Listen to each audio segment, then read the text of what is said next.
네, 귀한 찬양 감사드리고 더 감사를 드리는 것은 우리 곡 선정입니다. 사실 제가 본문을 한 3개월 전에 이제 결정을 하면 우리 1부 그리고 또 3부 성가대 이렇게 먼저 보내드리는데 많이 고민들을 하시고 또 그 본문에 맞게 또 찬송을 선정을 해주셔서 또 말씀을 전하는 저에게 얼마나 큰 힘이 되는지 모릅니다. 오늘 그 빛을 비추소서라고 하는 똑같은 개념에서 오늘 제목은 빛을 발하는 삶을 살아내라라는 제목으로 말씀을 나누겠습니다. 제가 일주일 동안 여러분들을 계속 기다리다가 이제 뵈면은 제가 흥분을 합니다. 그래서 목소리가 좀 많이 올라가요. 그러다 보니까 자꾸 이렇게 목이 상해서 오늘은 비도 오니까 좀 분위기를 맞춰서 차분차분하게 제가 좀 말씀을 전하려고 하니까 힘이 빠져서 그런 게 아니라 오늘은 좀 변화를 시도하는구나 그렇게 받아주시면 되겠습니다. 예수님께서는 빛으로 우리에게 찾아오셨습니다. 그럼에도 불구하고 사람들은 자신이 처한 현실, 상황 그리고 문제에만 집중을 하면서 눈이 멀어서 어두움 속에서 살아가게 됩니다. 어두움 가운데 있는 자들은 빛을 스스로 깨달을 수가 없죠.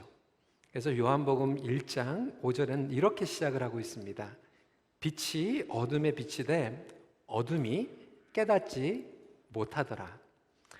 오늘 본문은 날 때부터 맹인으로 태어난 사람을 예수님께서 치유하시는 사건을 기록하고 있습니다.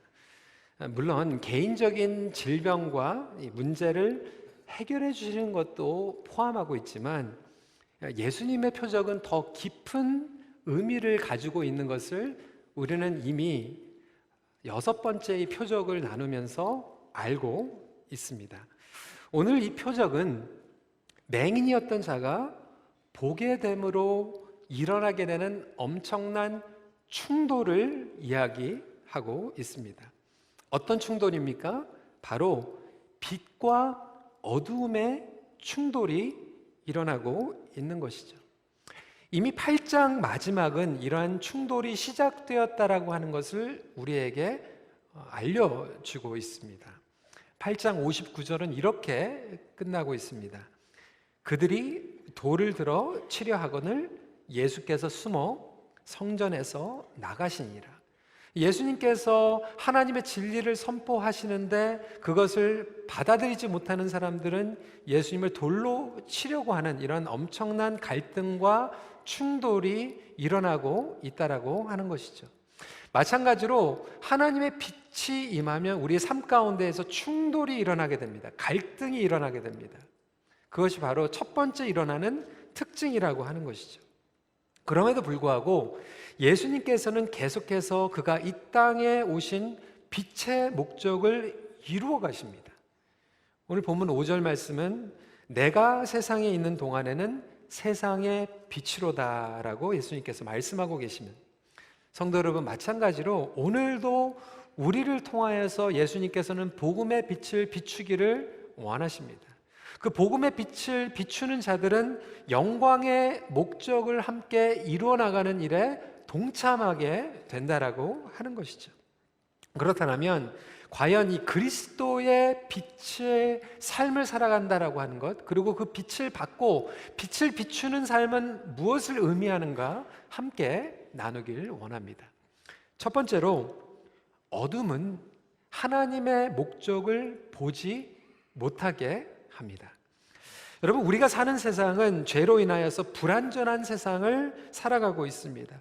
그렇기 때문에 우리의 삶 가운데 어려움이 찾아오고 고난의 문제가 찾아오게 되면 우리의 인간의 힘으로 그것은 이해할 수도 없고 또 해결할 수 없는 문제들이 생기게 된다라고 하는 것이죠. 오늘 본문은 이렇게 시작을 하고 있습니다. 맹인이 있습니다. 그런데 그 맹인은 태어날 때부터 맹인이에요. 여러분, 이 문제를 우리가 어떻게 이해할 수 있겠습니까? 제자들의 질문은 무엇이었습니까? 2절 말씀 한 목소리로 읽어볼까요? 시작. 제자들이 물어 이르되 랍비여 이 사람이 맹인으로 난 것이 누구의 죄로 인함이니까? 자기니까? 그의 부모이니까? 이 제자들의 수준이 너무나도 이 한계에 부닥쳤다라고 하는 것이죠. 그들이 질문하고 있었던 것은 누구의 잘못이냐? 본인의 잘못인가? 부모의 잘못인가? 부모가 잘못해서 이 아이가 태어날 때부터 맹인으로 태어났습니까? 아니면 그 당시의 사람들은 어떻게까지 생각했냐면 그 태아에서 이 아기가 잘못을 하면 그 아기의 잘못으로도 이렇게 잘못될 수 있다라고 하는 것이죠. 사람들이 가지고 있는 한계였다라고 하는 거예요. 마찬가지로 저와 여러분들도 똑같은 수준의 질문을 하면서 살아가진 않습니까? 우리 삶 가운데 고난이 왔을 때, 어려움이 찾아왔을 때, 문제가 생겼을 때 우리가 할 수 있는 질문이라고는 다 똑같은 거예요. 누구의 잘못인가? 누구의 책임인가? 나라가 잘못되면 나라의 원망, 지도자의 원망, 공동체의 원망, 가족 가운데 어떤 잘못이 일어나면 나의 남편의 원망, 아내의 원망, 자녀의 원망. 우리는 꼭 누구의 책임으로 돌리려고 한다라고 하는 것이죠. 제가 월드컵 얘기는 안 하려고 했는데 월드컵 얘기를 신문을 보면 다 얘기하는 게 그 누구의 책임이에요. 누구의 책임. 그 페널티킥의 책임이니까 뭐 감독의 책임입니까? 안 되려고 하면 항상 그걸로 결론을 내린다라고 하는 거예요. 누구의 책임이니까 그것만 바꾸면 되지 않는가. 그래서 정말 축구를 아는 사람들은 누구의 책임으로 돌리는 게 아니라 그것을 통하여서 우리가 배워야 될 것이 무엇인가 이렇게 나가지 않습니까? 우리의 신앙의 삶도 마찬가지예요. 책임만 묻는 잘못된 질문은 우리를 어두움에서 헤어나지 못하게 한다라고 하는 거예요. 근데 예수님께서는 지금 제자들은 누구의 책임인가, 누구의 잘못인가, 누구의 원망인가에서 머물고 있는데 예수님은 그것을 시프트를 해버리십니다. 질문을 바꿔버리세요. 관점을 바꿔버리세요. 예수님은 책임을 묻는 것이 아니라 목적이 무엇인가를 묻는 것으로 전환시키고 계세요. 오늘 3절 말씀에 예수께서 대답하시되 이 사람이나 그 부모의 죄로 인한 것이 아니라 그에게서 하나님이 하시는 일을 나타내고자 하심이니라. 우리의 삶 가운데에서 고난이 오고 어려움이 왔을 때 가장 중요한 질문은 누구 때문에 내가 이런 어려움을 얻고 있는가가 아니라 하나님의 목적이 무엇입니까? 하나님의 목적이 나의 삶 가운데서 나타나고 이루어지기를 간절히 소원합니다. 이렇게 질문할 수 있는 저와 여러분들이 되시길 주님의 이름으로 축원합니다. 목적이 이루어지게 하여 주시옵소서. 부정적인 질문보다 영적인 질문을 할 줄 알아야 된다라고 하는 거예요. 긍정적인 질문도 아니에요. 영적인 질문이 우리에게는 필요합니다. 과거 지향적인 질문보다 앞으로 어떤 일이 하나님께서 우리에게 보여주실까 기대할 수 있는 그런 질문이 필요하지 않겠습니까? 그럼에도 불구하고 이 어두움을 헤어나지 못하는 이유는 우리가 그 어두움 가운데서 목적을 묻지 못하고 원망을 그리고 책임을 묻고 있기 때문에 그렇습니다. 여러분, 이 고난의 문제를 죄의 결과로 해석하는 것이 대부분이에요. 다른 종교도 마찬가지예요. 다른 종교에서도 컬마, 업보, 저 사람이 이렇게 고난을 얻는 것은 과거에 잘못을 했기 때문에 그 업보다라고 얘기를 합니다. 안 믿는 사람들도 똑같이 생각을 해요. 여러분, 뒤바꿔서 얘기를 하면 업보 따지는 게 뭐냐면 그래, 내가 잘못했으면 벌을 받는 거고 지금이라도 잘하면 다음에는 나의 삶이 좀 펴지겠지, 개선될 수 있겠지라고 하는 지극히 인간 중심의 생각을 하고 있다라고 하는 거예요. 여러분, 그렇다면 우리가 신앙생활 하면서 하나님을 알지 못하는 자와 하나님을 아는 자와 차이점이 무엇입니까? 과거의 책임만 물고 뭐가 잘못됐고 그것만 얘기한다라면 신앙을 가진 사람과 신앙을 가지 못한 사람과 차이점이 전혀 없다라고 하는 거예요. 그래서 예수님은 제자들의 질문을 지금 전환시키시면서 하나님께서 이루시기 원하는 그 영광의 목적은 무엇인가? 분명한 것은 예수님께서 절대적인 주권을 가지고 이 맹인을 택하셨다라고 하는 거예요. 맹인이 스스로 예수님을 찾아간 것이 아니라고 하는 거예요. 예수님이 다가가셨습니다. 여러분, 어둠 속에 있는 사람들은 스스로 답을 얻을 수가 없어요. 빛으로 나갈 수도 없어요. 우리에게 중요한 것은 하나님께서 절대적인 주권을 가지고 우리에게 찾아오심을 믿으시길 주님의 이름으로 축원합니다. 어두움이 빛을 이해할 수 있는 유일한 것은 뭐냐면 빛이 우리에게 다가오는 거예요. 빛이 우리를 찾아오는 거예요. 빛이 밝혀주는 거예요. 마찬가지로 하나님은 우리가 어떠한 문제나 어려움에 처해 있든지 하나님의 목적을 가지고 계십니다. 그 목적을 깨닫기 원할 때 하나님께서는 우리의 삶에 빛을 비춰주기 시작하신다라고 하는 거예요. 어떤 분들은 과거에 있는 것들을 끊임없이 원망하면서 살아가지 않습니까? 예를 들어서 우리 요셉도 마찬가지예요. 요셉은 형들을 만났을 때 정말 고생했어요. 배신을 당했어요. 형들이 죽이려고 했어요. 감옥에 갔어요. 하지만 그가 국무총리가 되고 형들을 만났을 때 과거에 있었던 것들을 누구 책임으로 돌리지 않았어요. 하나님의 목적을 깨달았다라고 하는 거예요. 하나님의 목적을 깨달았을 때 용서가 임하기 시작하고 그의 미래가 열리기 시작한다라고 하는 거예요. 그럼에도 불구하고 아직도 과거의 어둠과 실패의 어둠 가운데 계시는 성도들이 있지는 않습니까? 어떤 분은 저에게 찾아와가지고 과거에 그 교회에서 누구에게 상처받았던 얘기를 하시더라고요. 집사님, 그게 언제적 얘기예요? 20년 전에 얘기를 해요. 20년 전에. 20년 전에 얘기인데도 아직도 그 어둠 가운데 있는 거예요. 헤어나지 못하는 거예요. 물론 누구의 잘못이 있을 수도 있어요. 하지만 그게 누구의 책임이든 불구하고 그것을 통하여서 하나님께서 나에게 이루고자 하는 목적이 무엇인지를 깨닫고 나가면 회복이 있고 치유가 있는데 아직도 그것만 붙잡고 나간다고 한다면 우리에게는 소망이 없지 않겠습니까? 두 번째로 빛은 거듭남을 통하여 경험하게 됩니다. 볼 수 없었던 이 맹인이 전적인 은혜로 택함을 받고 보게 되는 역사가 일어나게 됩니다. 그런데 여러분, 예수님께서 말씀만으로 치유하시지 않습니까? 왕의 신하 같은 경우에는 말씀만 하시니까 치유가 됐어요. 그런데 오늘 본문을 보니까 참 특이한 방법으로 예수님께서 치유를 하십니다. 여러분, 이 내용을 많이 들어보셨을 거예요. 우리 6절부터 7절 말씀 한번 읽어볼까요? 시작. 이 말씀을 하시고 땅에 침을 뱉어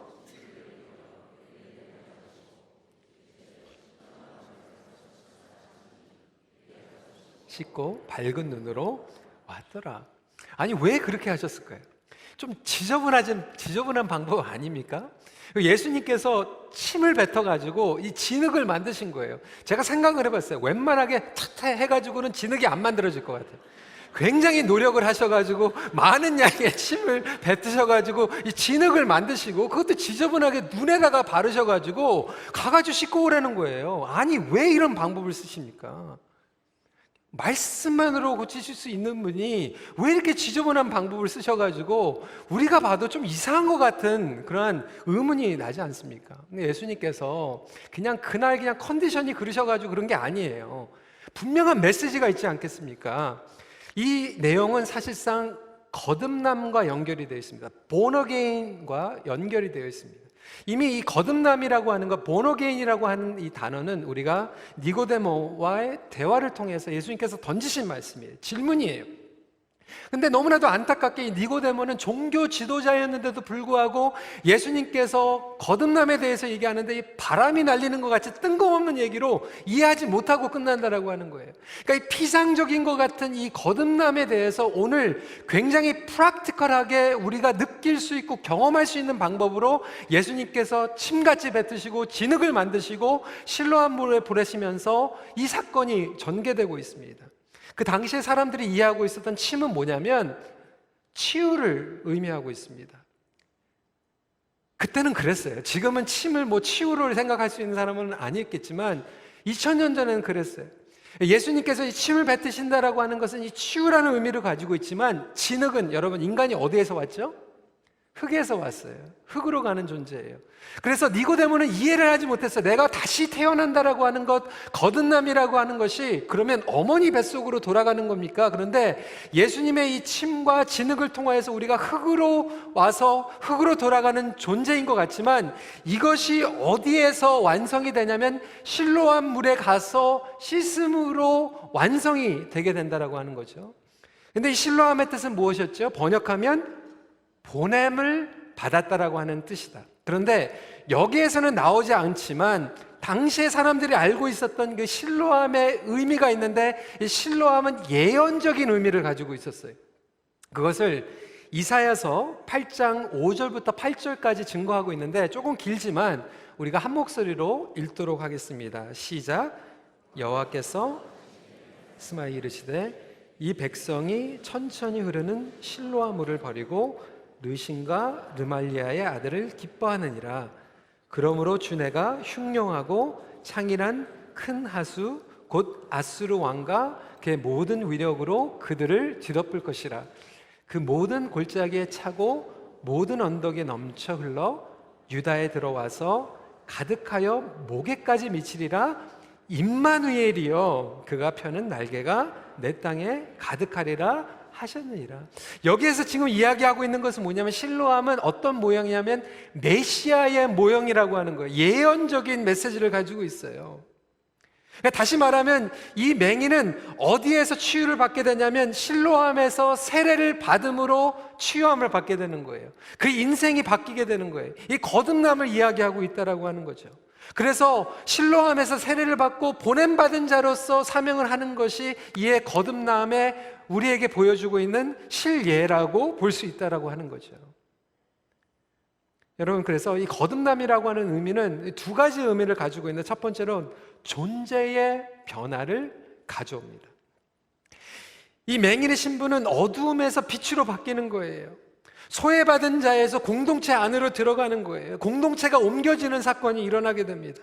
그뿐만이 아니에요. 평생 구걸하는 자였는데 어떤 사건이 일어나게 되냐면, 오늘 본문에 읽지는 않았지만 38절에 보니까 그가 예배 드리는 자로 존재의 변화가 일어나게 됩니다.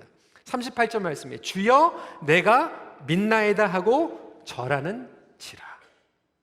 그러면서 빛의 역할을 감당하기 시작하는 거죠. 예수님을 간증하기 시작해요. 대변하기 시작해요. 평생 앉아서 구걸만 했던 자가 이제는 예수님의 제자가 되어버리는 존재의 혁명과 존재의 변화가 일어나게 됩니다. 어두운 가운데 있었던 자가 빛 가운데서 걸어가는 거예요. 증거하는 자가 되는 거예요. 사랑하는 성도 여러분, 이것이 참 인생의 목적입니다. 이 맹인도 예수님이 어떠한 분인지 잘 몰랐어요. 그런데 예수님을 증거하다 보니까, 전도하다 보니까 예수님이 어떠한 분인지를 더 깊이 깨닫게 되는 점진적인 깨달음이 일어나게 됩니다. 여러분, 왜 오늘날 많은 성도들이 빛을 발하지 못하고 살아가고 있습니까? 예수를 믿는다고 하지만 왜 우리의 삶은 여전히 어둡고 있습니까? 복음의 빛이 우리의 정체성과 존재성에 비춰지지 않고 있어요. 내가 누구인지를 아직도 모르고 있어요. 내가 누구인지 그 존재가 아직도 빛의 복음으로 결정이 되는 것이 아니라 세상의 어둠의 기준으로 결정되고 있어요. 학벌로, 학위로, 물질로, 사회적인 신분과 명예로, 랭킹으로 그걸로 나의 정체성을 계속해서 기준을 나누고 있다라고 하는 거. 어둠의 권세로, 어둠의 기준으로 우리는 아직도 정체성을 깨닫고 있다 보니까 복음의 빛이 비치는데도 불구하고 정말로 우리가 거듭남이 일어났는가 질문을 할 정도로 존재의 혁명이 일어나지 않고 있어요. 사랑하는 성도 여러분, 여러분은 어떠한 존재로 바라보고 계십니까? 예수 그리스도께서 우리를 치유하시고 회복하시고 우리를 사랑하시고 그 구속의 피를 흘리셨는데도 불구하고 아직도 우리는 나의 정체성을 세상의 기준과 어두움의 기준으로 바라보면서 낙심 가운데 실패자 같은 마음으로 살아가고 있지는 않습니까? 과연 내가 거듭남을 받았는가? 내가 실로암에서 세례를 받았는가? 내가 실로암에서 보냄을 받았는가? 거듭남을 얻었다라면 이제는 그 복음의 기준을 가지고 나의 정체성을 깨닫게 된다고 하는 거죠. 나의 정체성만, 존재 가치만 혁명이 일어나는 것이 아니라 다른 사람들을 볼 때도 마찬가지예요.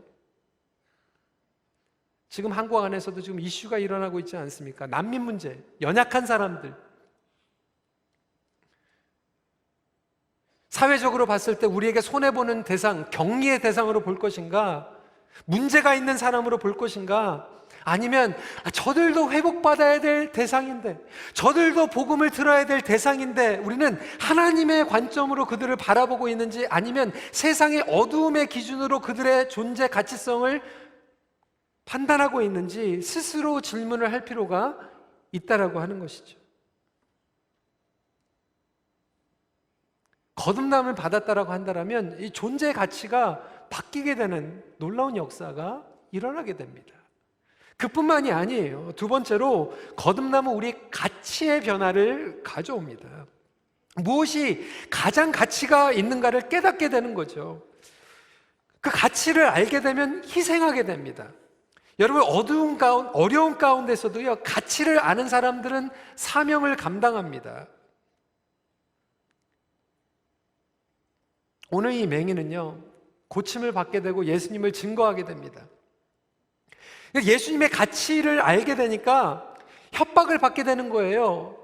더 이상 전하지 말라고 얘기를 하는 거죠. 34절에 그들이 대답하여 이르되 내가 온전히 죄 가운데서 나서 우리를 가르치느냐 하고 이에 쫓아내어 보내니라. 출교까지 당해요.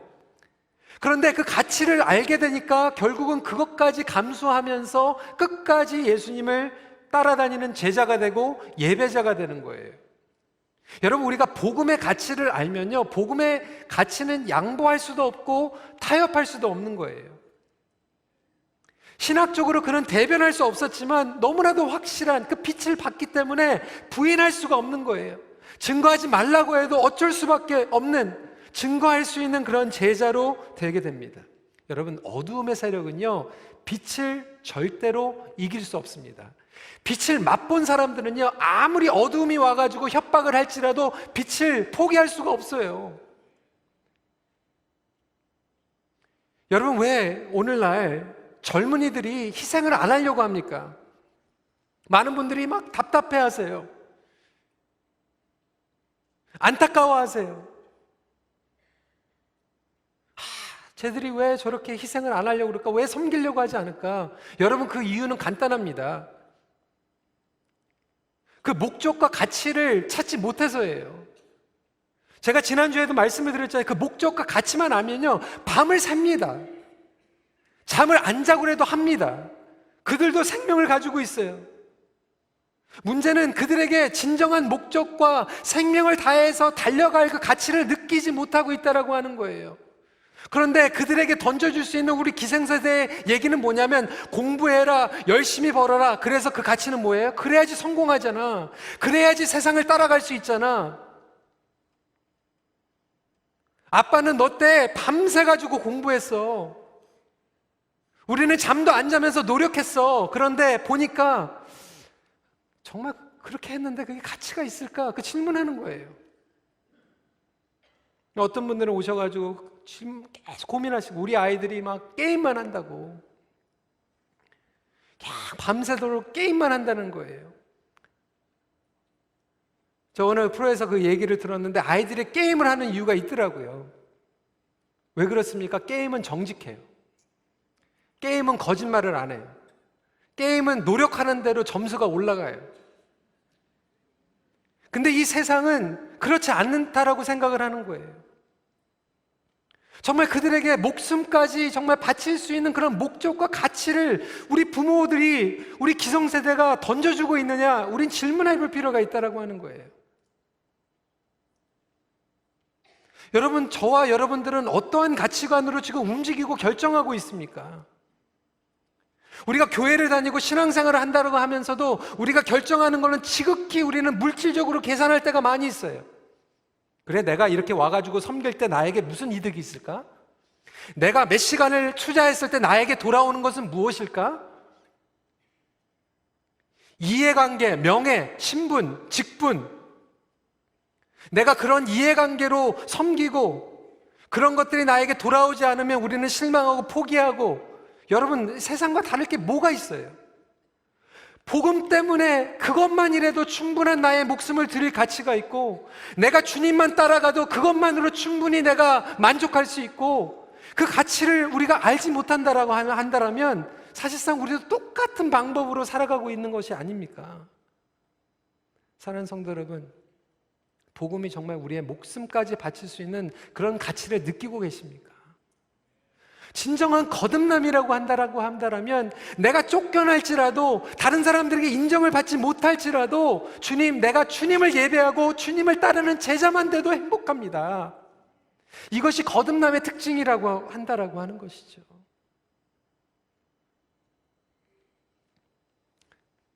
마지막 포인트입니다. 여러분, 이 빛에 동참하지 않을 때 영적 맹인으로 남게 됩니다. 여러분, 날 때부터 보지 못했던 맹인이 안식일에, 그것도 또 안식일에 고침을 받아요. 어떤 일이 일어납니까? 예수님을 증거하는 놀라운 사건이 일어나는데 바리새인들은 엄청난 갈등과 대립 가운데 빠지는 거예요.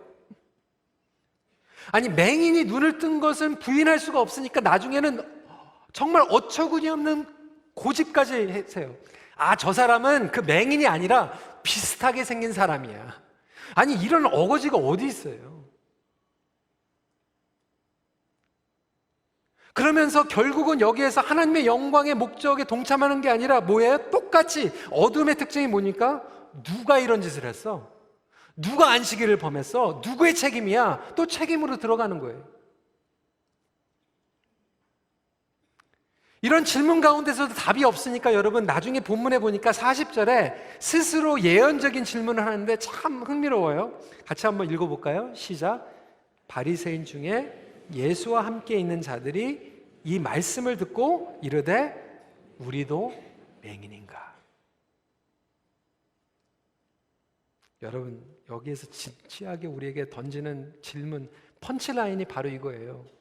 저와 여러분들도 혹시 우리가 맹인인가? 여러분 어떻게 생각하세요?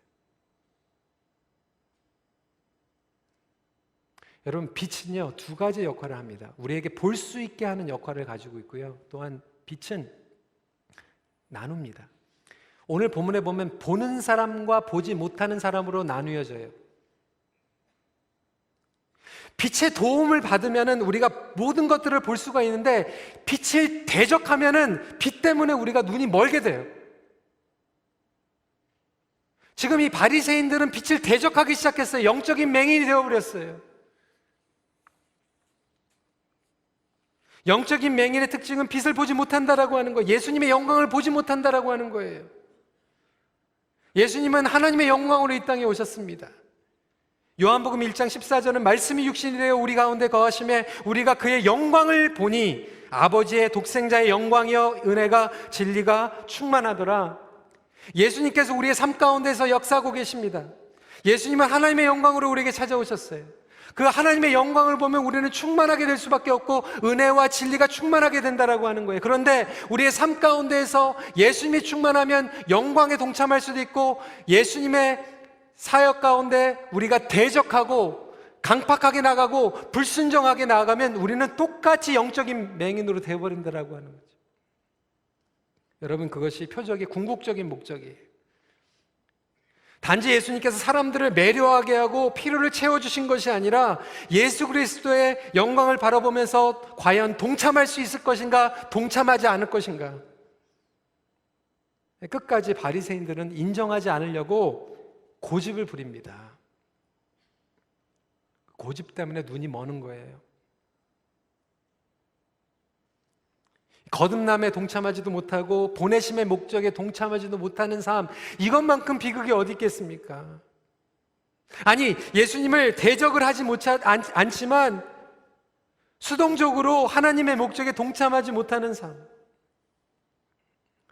오늘도 마찬가지로 우리가 주일날 예배는 드리고 있지만 하나님의 온전한 목적은 보지 못하고 종교 생활만 하는 눈이 먼 삶.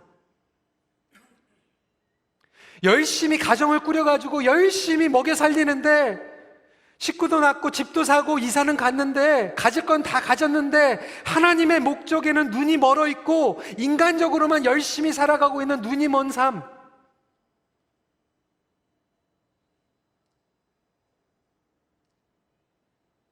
목회도 마찬가지예요, 여러분. 여러분, 제가 큰빛교회에서 목회하면서 하나님의 뜻은 보지도 못하고 여러분들은 안 보이고 내가 어떻게 하면 이 큰빛교회 다님으로써 이름도 날리고 유명해지고 다른 사람들에게 인정받을 수 있을까? 이것만 생각하면 제가 눈이 먼 거예요. 하나님께서 저에게 주신 사명은 보지 못하고 저만 생각하면서 살아가면 눈이 먼 거 아닙니까? 마찬가지로 여러분들의 직장에서 하나님께서 여러분들에게 선교사적인 사명을 주셨고 거기에서 안 맞는 사람들에게 하나님의 영광을 드러내려고 그 직장을 주셨는데 월급 몇 푼 더 받으려고 내가 어떻게든지 여기서 잘해가지고 프로모션 받아가지고 더 좋은 데로 갈까? 이것만 생각하면 눈이 먼 거예요. 하나님께서 나에게 사명을 주셨고 직분을 주셨는데 그 직분을 통해서 성도들을 바라보고 정말 어려운 사람들을 바라보지 못하고 내가 이것을 통해서 어떻게 하면 더 인정받을 수 있을까? 눈이 먼 거예요. 여러분, 사울을 하나님께서 왕으로 세워주셨는데 눈이 멀어가지고 다윗만 쫓아다니다가 그 인생이 끝나버리지 않습니까?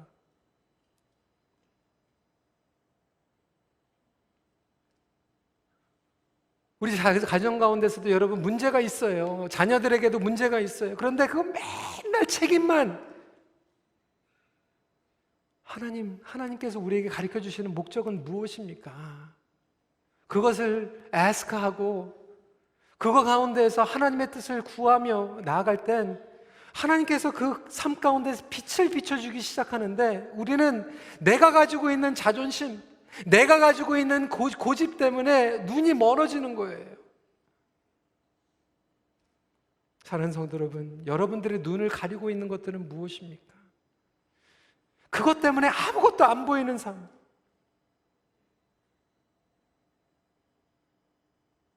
집에만 들어가면 그것 때문에 다른 건 안 보이는 거예요. 교회 와서도 너무나도 주시는 축복이 많은데 그것 때문에 아무것도 안 보여요. 실패와 집착 가운데에서 보지 못하는 것들, 심지어는 과거의 실패나 과거의 성공 때문에도 눈이 머는 경우가 많아요.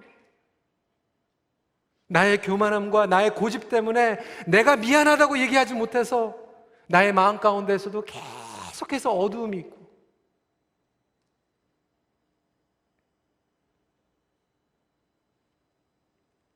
사랑하는 성도 여러분, 우리의 삶 모든 영역에 그리스도의 영광을 드러내는 목적이 있습니다. 때로는 내가 가지고 있는 그 은밀한 죄, 그 어두움에 하나님께서는 말씀을 통해서 찾아오시고 비추시기 시작해. 하나님께서 빛을 비추시는 그 순간 나눠지는 거예요. 그것을 듣고 빛 가운데 나갈 것인가? 그것을 마주보고 대적하며 맹인될 것인가?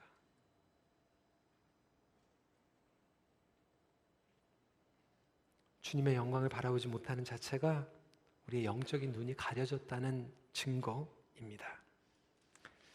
하지만 여러분, 오늘 말씀을 통하여서 우리에게 주시는 복음은 무엇입니까?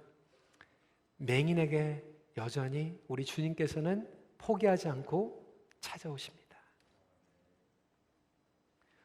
맹인이 찾아간 것이 아니라 예수님께서 찾아오셨어요.